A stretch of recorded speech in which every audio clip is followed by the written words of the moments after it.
جلسے میں گئے اور وہاں اس خط کا ذکر کیا اور جیب میں بھی انہوں نے ڈالا، اس سے تاثر یہ ابھرا کہ غالباً یہ کسی ملک نے دھمکی دی ہے۔ آج وزراء کی گفتگو سے یہ تاثر ابھرا کہ یہ دھمکی تو ہے اور اس کے کئی ایک کردار ہیں۔ ایک کردار نواز شریف صاحب، ان کا انہوں نے نام لیا۔ اسد عمر صاحب نے شامی صاحب یہ تک کہا کہ اس بات کا ذکر کرنے کو ہم تیار نہیں کہ یہ مراسلہ کہاں سے آیا اور کس نے بھیجا۔ پوری کابینہ میں صرف 3 لوگوں کو اس خط کا پتہ ہے۔ شامی صاحب، اس مراسلے میں کیا تھا؟ یہ مراسلہ کہاں سے آیا؟ اب تک کی جو دستیاب معلومات ہے، جو ہم نے کھوج لگایا، یہ میں غلط نہیں ہوں گا، اگر یہ کسی ملک کی جانب سے بھیجا گیا ہوتا تو یوں ٹریٹمنٹ نہ کی جاتی۔ خدشہ یہ ہے کہ یہ کسی ملک کی جانب سے براہ راست خط نہیں ہے، یہ ایک اپنے ہی کسی سفارتکار کا اندازہ ہے، جسے ہم کیبل کی صورت میں ایک مراسلہ بلکہ سابق سفارتکار کا، جو بھی ان کی ایک اسیسمنٹ ہے۔ کیونکہ دیکھیں، جو تحریک عدم اعتماد ہے نا، یہ کوئی خفیہ ہتھیار نہیں ہے۔ تحریک عدم اعتماد، آپ اس سے کتنا بھی اختلاف کریں کہ ہونی چاہیے نہیں ہونی چاہیے، یہ رائے ہو سکتی ہے، لیکن یہ ایک دستور میں طریقہ درج ہے حکومت کو ختم کرنے کا یا حکومت کو اقتدار سے الگ کرنے کا۔ درست بات ہے۔ اس لیے اور پھر یہ تو ایک، جب سے یہ پی ڈی ایم بنی تھی اور اس وقت کٹھی تھی پی ڈی ایم نا، بلاول بھٹو زرداری بھی اس کے اندر تھے، وہ تو بار بار یہ بات آ رہی ہے، پی ڈی ایم کے ایجنڈے میں یہ بات طے تھی کہ تحریک عدم اعتماد پیش کی جا سکتی ہے، اور بلاول کہتے تھے بار بار کہ تحریک عدم اعتماد پیش کی جانی چاہیے، اس پہ باقی اپوزیشن جماعتیں نہیں مانتی، دوسری اپوزیشن جماعتیں استعفوں کی بات کرتی تھی کہ استعفیٰ دینا چاہیے۔ اور یہ ایک، یعنی کوئی ایسی بات نہیں ہے کہ کوئی یہ سرنگ لگائی گئی تھی یا کہیں کوئی ڈائنامائٹ بچھایا گیا تھا یا بارودی سرنگ تھی، اس پہ پاؤں آ گیا، کوئی دھماکہ ہو گیا۔ یہ تو دستور کے اندر ایک درج طریقہ کار ہے، اور اپوزیشن مسلسل یہ کہتی رہی ہے اور حکومت کی طرف سے یہ چیلنج کیا جاتا رہا ہے کہ لے آئیں، لا کے دکھائیں۔ اب 3-4 اہم سوال ہیں اور پھر آپ کا تجزیہ بھی جاری رہے گا، ساتھ ہمیں کامران یوسف صاحب بھی جوائن کریں گے، سینئر صحافی ہیں، انہوں نے بھی اس معاملے پر کھوج لگانے کی کوشش کی ہے، متعلقہ حکام سے بات کرنے کی کوشش کی، وزیر اطلاع کو بھی انہوں نے سوال نامہ بھیجا۔ سوال یہ ہے کہ مراسلہ کس کا تھا، اس میں لکھا کیا تھا، اور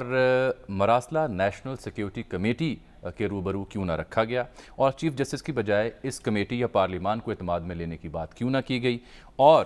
جو ابھی شاہد خاقان عباسی صاحب نے بڑی اہم پریس بریفنگ دی، انہوں نے بھی کہا کہ خط کو پارلیمان میں فوری طور پر ان کیمرہ اجلاس میں رکھا جائے، پاکستان کو بتایا جائے، عوام کو، پارلیمان کو، کہ یہ دھمکی کس ملک نے دی ہے، اگر واقعی کسی ملک نے دھمکی دی ہے تو اس کے ملک کے سفیر کو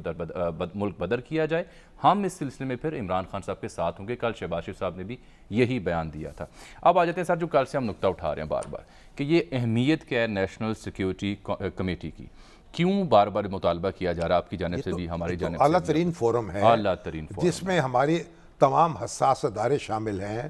دفاعی ادارے شامل ہیں، سیاسی قیادت شامل ہے۔ یہ تو ایک ہمارا اعلیٰ ترین ادارہ ہے سیکورٹی کے نقطہ نظر سے۔ اب دیکھیے، اب اس نیشنل سیکیورٹی کمیٹی کے جو چیئرمین ہیں وہ جناب وزیر اعظم پاکستان ہیں، سیکرٹری اس کے federal secretary national security division ہے، ایڈوائزرز میں نیشنل سیکیورٹی ایڈوائزر یعنی معید یوسف صاحب ہیں، اور پھر ملٹری ایڈوائزر میں chairman joint chief of staff committee ہیں، انٹیلیجنس ایڈوائزر میں D G I S I, D G I B ہیں، اور باقی شرکاء میں minister of defence, minister of foreign affairs, interior, finance, law and justice ہیں، اور ملٹری کی جانب سے جو نمائندگی ہوتی ہے اس میں chief of army staff, chief of air staff, chief of navy staff شامل ہیں، اور باقی اضافی نمائندگان میں principal secretary to P M ہیں، انٹیریئر سیکرٹری ہیں، فائنانس سیکرٹری ہیں،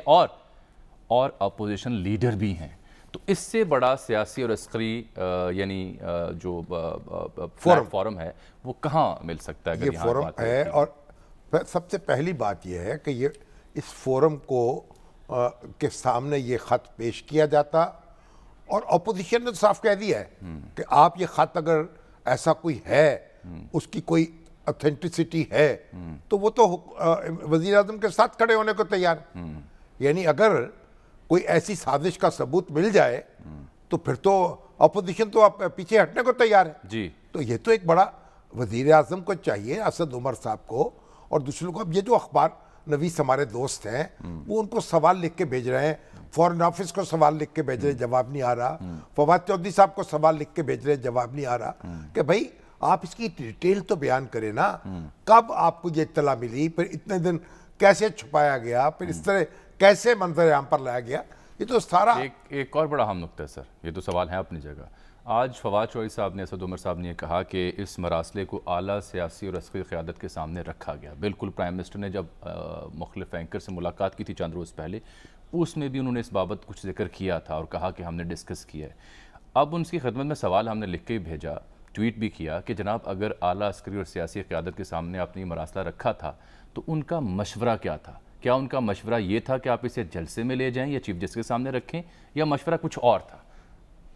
نہیں، تو یہ سیاسی قیادت، سیاسی تو قیادت خود وزیر اعظم ہے نا، تو مشورہ تو کہتے ہیں سارے اس مشاورتی عمل میں پھر کیا طے پایا؟ وزیر داخلہ کرے، مجھے نہیں پتا، میں نے نہیں دیکھا۔ سراسر لا علمی کا اظہار کرتے ہیں وہ اس معاملے میں، یعنی یہ تو کہتے ہیں 3 آدمیوں کو پتا ہے، یعنی وزیر اعظم ہے اور 2 آدمی اور ہیں۔ کابینہ میں وہ کہتے ہیں ٹوٹل 3 بندے ہیں، ایک میں ہوں جس نے یہ لیٹر 1 سے زائد بار پڑھا ہوا ہے، ایک وزیر اعظم ہے، 1-2 اور لوگوں کا وہ نام لیتے ہیں، اور پھر کہتے ہیں عسکری قیادت کو بھی ہم نے آن بورڈ کیا تھا۔ اب یہ نہیں بتاتے کہ اس سارے عمل میں پھر طے کیا ہوا تھا۔ یہ کہ جلسے کے سامنے بات کی جائے، اچھی بات ہے، کسی وزیر اعظم کو اپنے دل کی بات رکھنی چاہیے سامنے، لیکن کچھ معاملات ایسے ہوتے ہیں جو شاید اس کے تقاضا نہیں کرتے۔ اب آپ یہ فرمائیے، چیف جسٹس صاحب کو پاکستان کا بڑا گردان کر ان کی خدمت میں خط پیش کرنا، یہ کیسا عمل ہے، یہ کیسا مشورہ ہے؟ کیا یہ درست سمت ہے یا انہیں متنازع کرنے کے مترادف ہے؟ چیف جسٹس جو ہیں بڑے قابل احترام ہیں، اور ان کے سامنے اگر کوئی خط پیش کیا جا سکتا ہے تو کیا جانا چاہیے، لیکن اس کی ریلیونس اس وقت کیا ہے؟ وہ تو سیکورٹی کے ادارے جو ہیں ان کو اس کا جائزہ لینا ہے نا، اس خط، یہ خط ہے کیا، اس کے مندرجات کیا ہیں، اس میں کیا بات کہی گئی ہے، کس طرح کی ایویڈنس ہے، یا اس طرح، یا اس میں تجزیہ ہے صرف، اور ایک اسیسمنٹ ہے کسی کی، یا کسی نے ایک سنی سنائی بات کر دی ہے۔ تو یہ ساری چیزیں جائزہ لینا پڑے گا نا آپ کو، اس کے بعد آپ کوئی رائے قائم کر سکیں گے۔ اور یہ اس کام کے لیے تو سیکورٹی اسٹیبلشمنٹ جو ہے اس کی خدمات آپ کو حاصل کرنی پڑیں گی، انٹیلیجنس اداروں کو دیکھنا پڑے گا، اور یہ اس کا بہترین فورم بار بار ہم عرض کر رہے ہیں کہ نیشنل سیکورٹی کمیٹی ہے، جس میں سیاسی قیادت بھی موجود ہے، جس میں عسکری قیادت بھی موجود ہے، اور انٹیلیجنس ادارے بھی موجود ہیں، تاکہ اور شاہم صاحب اگر یہ خط واقعی کسی ملک نے دھمکی کی صورت میں لکھا ہے پھر تو بے شک عوام کو بھی بتائیں، چیف جسٹس کو بتائیں، پارلیمان کو بتائیں، اور قوم کی حمایت لیں کہ یہ ہو رہا ہے ہمارے ملک کے ساتھ۔ یہ دنیا کی تاریخ کی واحد دھمکی ہوگی جو اس طرح خط کے ذریعے دی جائے، اس طرح کے خطوط کے ذریعے سے اگر کوئی دھمکی دیتا ہے تو وہ تو ایک بین الاقوامی معاملہ ہے، اسے تو سیکورٹی کونسل میں پیش ہونا چاہیے کہ دیکھیں فلاں ملک نے ہمیں اقوام متحدہ میں جانا چاہیے۔ وہ جو میں نے کل بھی ذکر کیا تھا، کیا کہ ڈی مارشے ایشو کیا گیا جو سفارتی طور پر ہمارا طریقہ کار ہوتا ہے،